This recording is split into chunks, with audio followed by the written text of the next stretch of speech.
Assalamualaikum warahmatullahi wabarakatuh.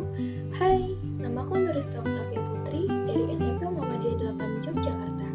Hari ini, aku akan mengulas novel tentang dirundung kesulitan dalam menempuh pendidikan, namun tidak menjadikannya hambatan untuk harapan yang besar. Ya, inilah Laskar Pelangi.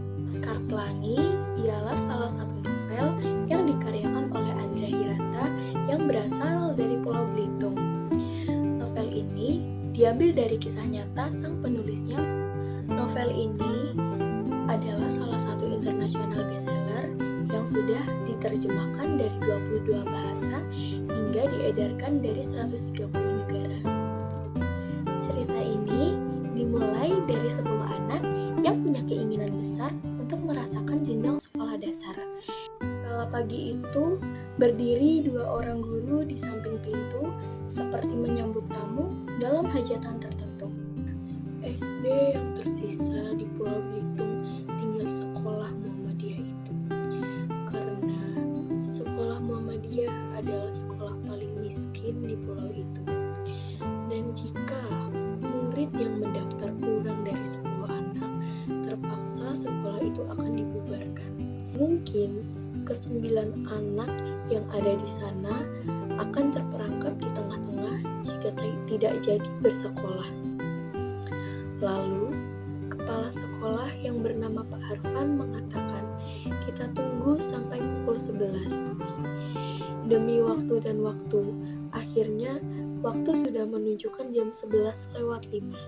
Dan dari kejauhan terlihat sosok laki-laki yang berpakaian rapi bersama wanita gemuk yang berseri-seri susah payah memeganginya. Ternyata laki-laki itu adalah laki-laki yang bernama Harun. Namun mentalnya tidak seperti orang-orang pada umumnya. Ia sangat bergembira sekali saat itu. Ibunya menghampiri Pak Arfan dan mengatakan, Bapak Guru, terimalah Harun, karena kami tak punya biaya untuk menyekolahkannya di luar pulau. Arfan tersenyum, dan genap 10 orang, katanya. Harun telah menyelamatkan sekolah itu. Ibu muda yang tadi tampak menangis hingga sembab, kini ia menjadi mekar sumringah. Sekarang, ia menata tempat duduk murid, lalu memasuki kelas masing-masing kecuali si Ikal dan anak laki-laki kotor berambut merah keriting yang bernama Lintang. Lintang akan duduk di samping Ikal, yaitu penulis novel ini. Keluarga Lintang asalnya dari Tanjung Kelumpang dan jauh dari ia sekolah, tapi bagi Lintang, kota kecamatan harus ditempuh menggunakan sepeda dari subuh. Tak kenal lelah, ia dalam semangatnya yang tak henti-henti. Ikal merasa bingung karena anak sekecil itu menanggung banyak perasaan dalam waktu yang singkat. Tak susah melukiskan sekolah mereka karena sekolah itu yang termasuk sekolah miskin di Sautero negeri ini yang jika disenggol sedikit saja mungkin bisa menjadi bangunan yang gagal. Lalu di papan tulis itu tergambar matahari dengan garis sinar berwarna putih yang tertuliskan SD Mede, yaitu Sekolah Dasar Muhammadiyah. Persis di bawah matahari itu tertera huruf Arab gundul yang menuliskan amar ma'ruf nahi munkar, yang berarti menyuruh kepada yang ma'ruf dan menghindari atau mencegah dari yang munkar. Keindahan yang takkan tertukar dengan 1000 kemewahan di sekolah lain.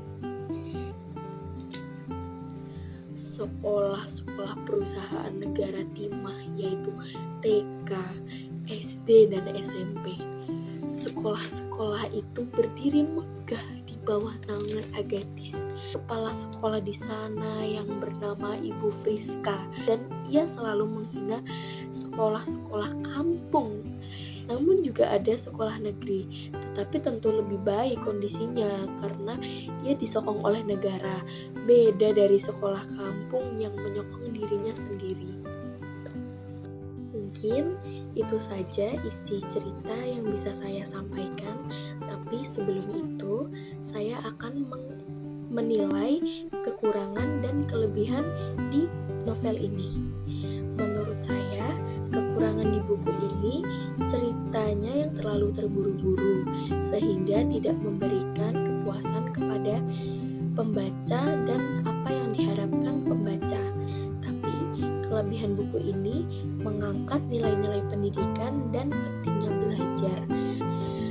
Itu saja mungkin dari cerita ini, tapi kita bisa belajar bahwa hidup sederhana tidak akan menjadikan kita tidak hidup. Justru itu adalah langkah awal dalam menjalani kehidupan untuk berjuang, dalam menuntut ilmu dan mimpi yang sangat besar, dan mencari pencarian jati diri kita. Itu saja yang bisa saya sampaikan. Assalamualaikum warahmatullahi wabarakatuh.